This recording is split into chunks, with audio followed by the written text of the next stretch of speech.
What they consider a pre-existing beef, right, for 20 years, right, is me being uncomfortable with him suggesting that he takes me shopping, or I looked at it like it was like a tester, like maybe you'll come play with me, type of thing, right?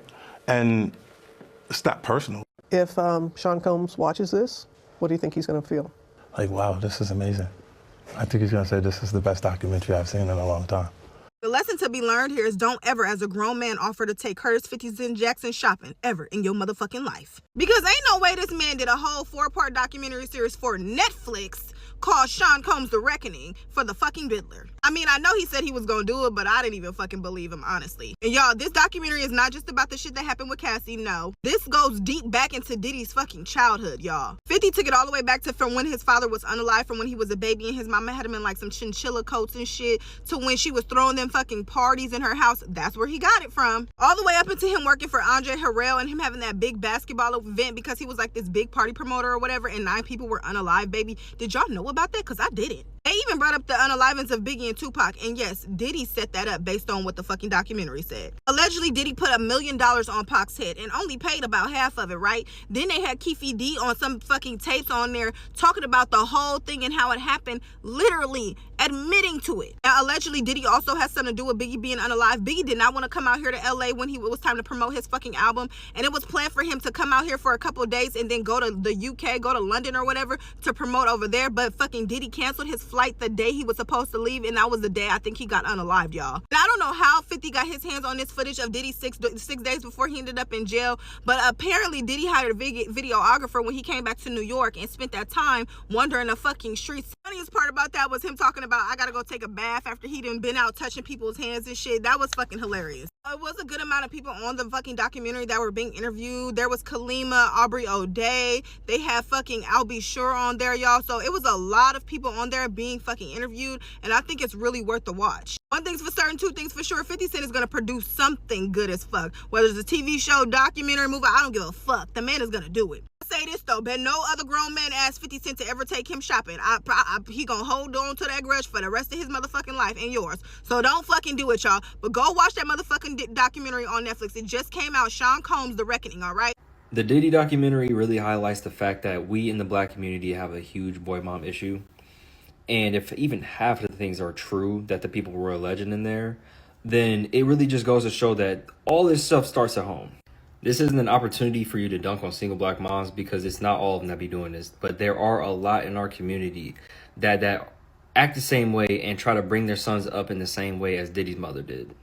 When Joy's mama wrote to Diddy's mama and said, hey, your son did something very heinous to my daughter, she ignored it. And there's so many black moms out there, and just moms in general, that would do the same thing. Just completely disregard what the other person's saying, because my son wouldn't do that. My son wouldn't do that, you know what I'm saying? And it's just like, for black moms, it's understandable, because it's like they want to protect their sons from the world, because they know that the world's going to be super hateful towards them. But when your son is out there doing dirt, you can't protect them. You shouldn't protect them. And this is exactly why Baby Boy is one of my favorite hood films, because it's all about this. It's all about boy moms letting their sons be immature and not face any kind of consequences for their actions. And the more men out there that are raised by mothers like these, the worse society's going to be. And in some cases with single moms, they try to overcompensate with toxic masculinity because there's no man in the house, right? To teach the boy how to be a man. And this will lead to situations like Diddy, if anything that in this documentary is true, right?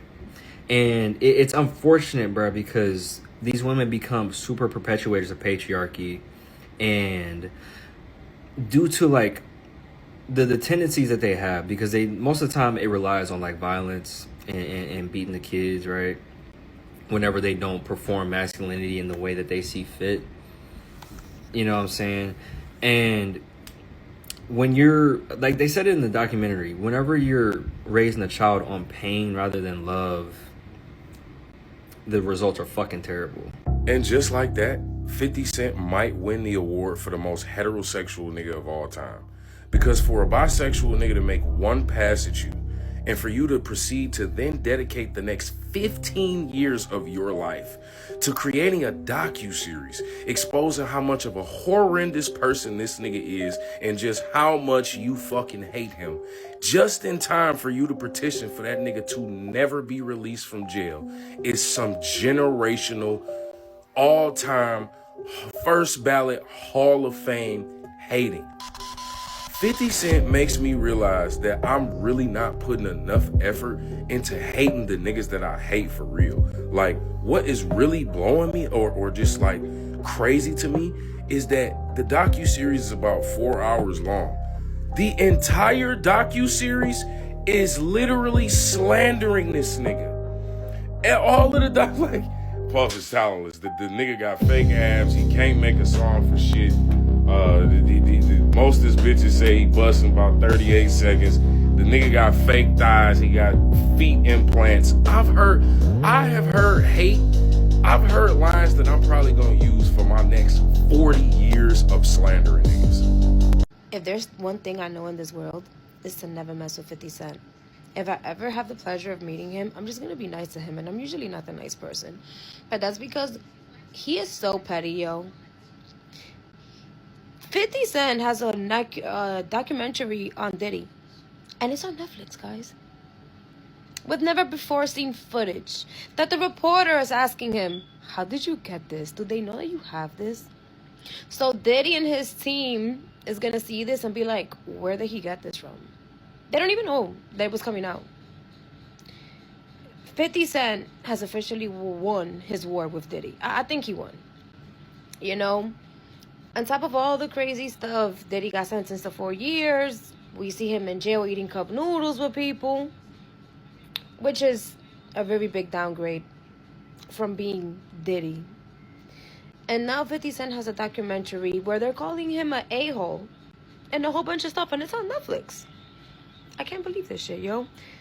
50 Cent has no cap to his pettiness. And if there's one thing I know in this world, is to never mess with this guy. He's making a whole documentary, but you see how documentaries usually talk about the person's progress and the change they did in the world, and people talk highly of them, and people talk, you know, how he changed people's lives, because this is Diddy, right? Instead of re-listening how he's helping people and how he bettered a whole bunch of people's lives, we have a whole bunch of people who don't like Diddy talking about Diddy, and Netflix said, fuck it, we need more shit to put. This is hilarious. You guys need to go watch it. 50 Cent, if there's one person in this world that I'm not beefing with, it's 50. I don't know. Am I the only one who feels like people take advantage of the deaths of Tupac and Biggie? So 50 Cent just came out with a new documentary, and it's highlighting P. Diddy's past from childhood up until his arrest. And I have to admit, there's a lot of information that people probably didn't know before, but people who've been following P. Diddy and his circumstances and his history pretty much already know all of this stuff. And I've come to the conclusion, like, they are never going to actually admit to solving the murders of Biggie and Tupac because they make too much money off of it.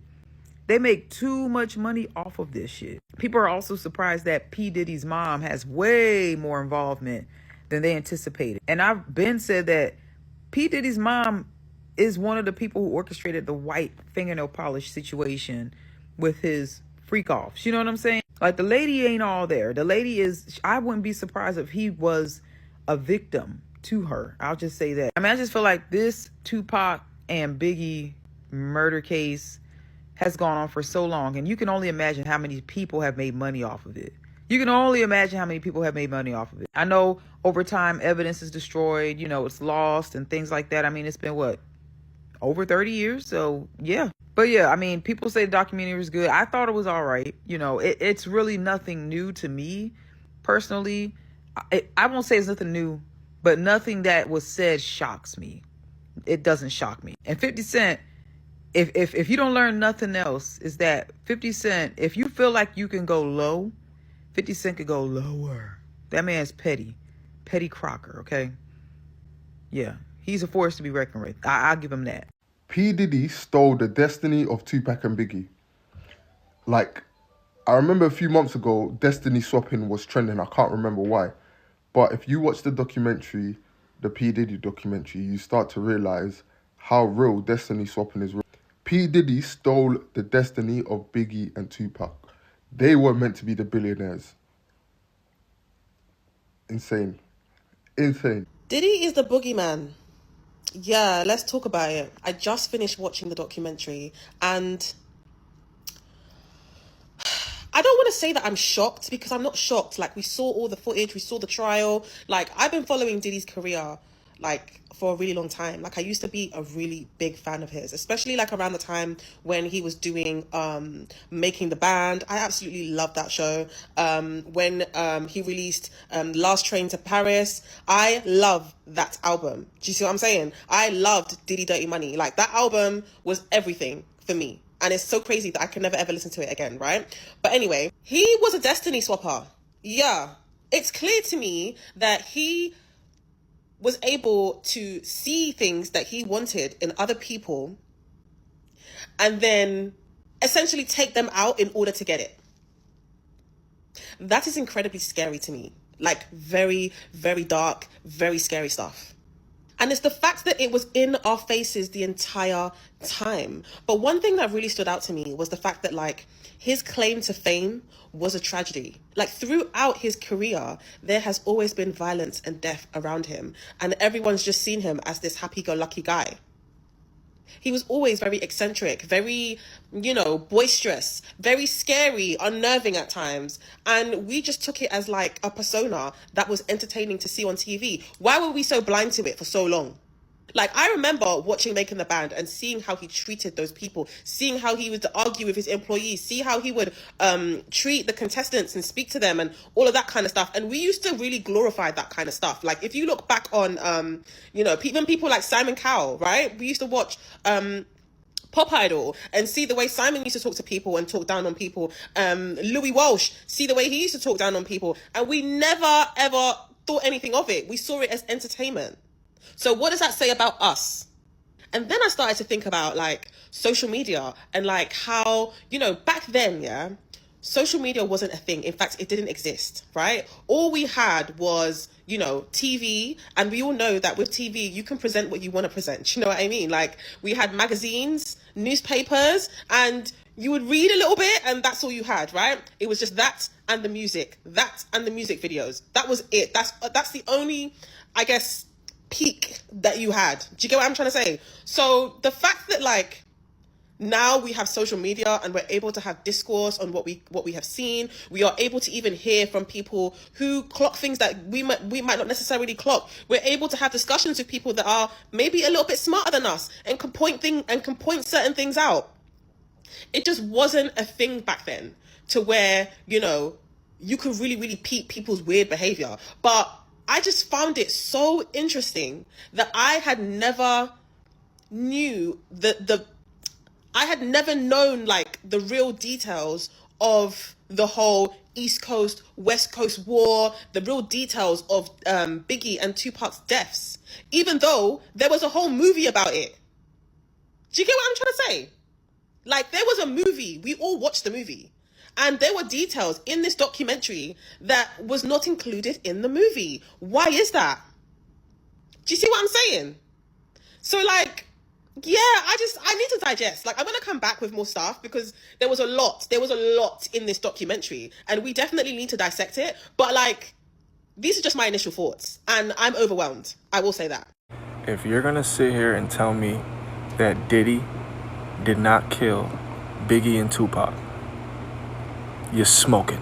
The craziest thing revealed in the Diddy documentary is what he did after Biggie passed away. Diddy wanted to throw Biggie the biggest, most extravagant funeral that New York had ever seen. And that's what he did. Everyone in New York showed up to that funeral. But the co-founder of Bad Boys, Kirk Burrows, claims that Diddy allegedly made the funeral a recoupable charge to Biggie in his death after he saw how much it was going to cost. Throughout the documentary, there are multiple times where Diddy calls Biggie one of his closest friends, his best friend, and even one of the only people that he's ever trusted. trusted. So he gets everyone in New York to come together to celebrate Biggie's life, and it makes him look like this great guy. But he forgets to mention that the royalties that Biggie was making posthumously is what was paying for the funeral. And what's even more fucked up is what happens next. Biggie was slated to be on the next cover of Rolling Stone magazine until Diddy made a call to pull the cover so that he could take Biggie's spot to promote his solo album No Way Out that was going to come out soon after. And there's still more. Before Biggie passed away, he was negotiating a new contract with Bad Boy, and they gave him everything he wanted. After he passed, Diddy allegedly asked his business partner to change some of the terms after Biggie had already signed it without his mom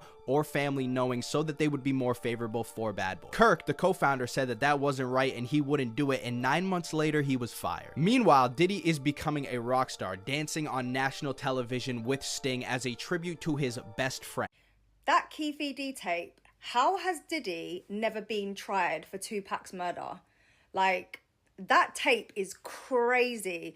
So I've just watched the first 2 episodes of this and I had to get on here because I could not believe what I was seeing. This documentary is literally like watching the most evil, manipulative, like, oh my gosh, just the most calculated narcissist being exposed in such a clear way. Like, everything he was doing was in plain sight. I'm sitting there and my blood is boiling. And let me not get started on the sacrifice, the 9 people who were killed when he over-promoted that gig at City College. And this was just before he blew up. And then it's like plain sight, the whole Biggie thing. He was supposed to go to Europe to do a tour. Next minute, he's holding a concert on enemy territory and he's coincidentally killed. And then this guy is elevated to the height of his career. Let me know what you guys think in the comments, but this Tupac thing, the footage, the tape has never been shown before. It's never been fully released previously. So I'm hoping that this is going to bring some further charges because, do you know what? Justice for Tupac.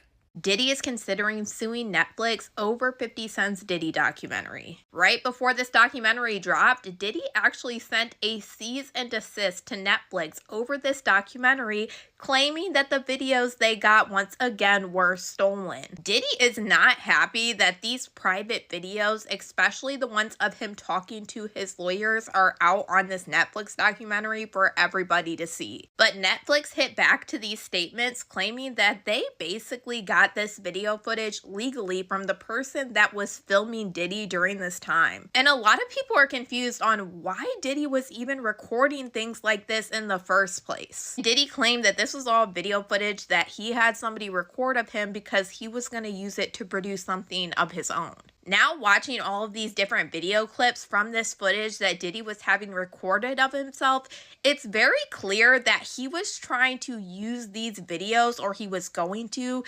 push a PR narrative to make himself look better. All of this video footage was before Diddy's arrest, but they had already raided his house. He was already getting hit with tons of lawsuits during this time, but it was right before he was actually indicted. When he was sued by Don Richard, in these video clips, he was having people look for old interviews where Don Richard was talking good about him. And he kept saying in these clips that he needed to control the narrative because the biggest thing was media. And I think that this is one reason why Diddy probably didn't want these video clips out now, because this can actually be used against Diddy in Don Richard's lawsuit, which is still active right now. I'm not gonna lie, I was even more shocked that Diddy was having somebody record him calling Kalina Harper, telling her to make a public statement for him after Don Richard sued him. Which, mind you, once again, this video clip she could use in her lawsuit against Diddy, and it wouldn't make him look very good. What's even crazier is this is some of the stuff the prosecutors brought up before Diddy's trial even happened, but after he was arrested,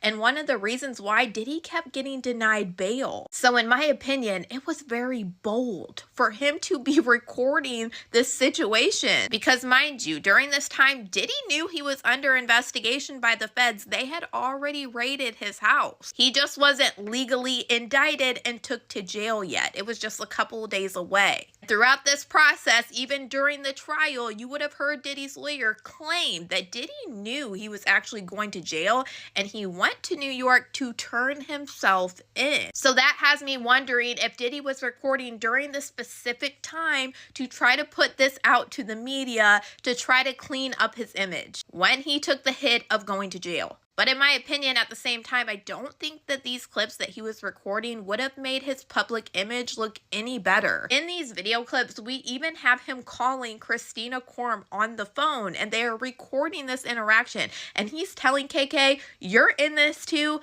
now you need to do something. And Christina Korm responds, you have to put a PR spin on this narrative. Another clip stood out to me very deeply, and it was the clip of this cameraman recording Diddy and his lawyer and his head of security in a hallway.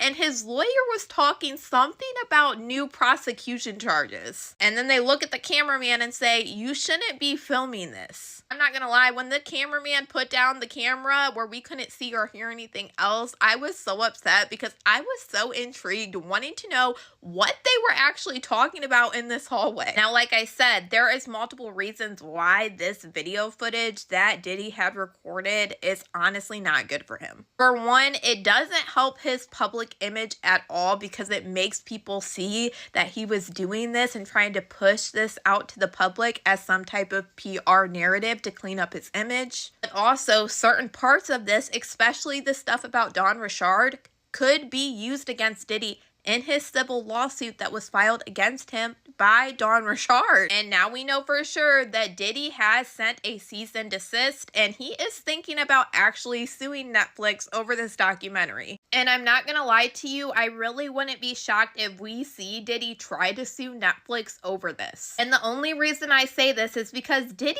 did sue one of the mini documentaries from Peacock that came out about him. But also, I feel like Diddy would do this at this point in time to try to get some money, because we know that Diddy just spent millions of dollars on this defense. And we also can't forget, this man has over 70 civil lawsuits that are still pending right now. On top of this, Diddy also got fined $500,000 from being guilty on the 2 Mann Act charges. Also, he took a big hit to his reputation. He lost a ton of brand deals as soon as the Cassie lawsuit came out. Even though Diddy is a wealthy person, you have to maintain that wealth because we know Diddy still owns mansions. He still has family that he takes care of. So at the end of the day, when your reputation has literally been destroyed and everybody's pulled away from you, and you've also spent millions and millions of dollars with legal fees on lawyers and more, that is a big hit. It's just my opinion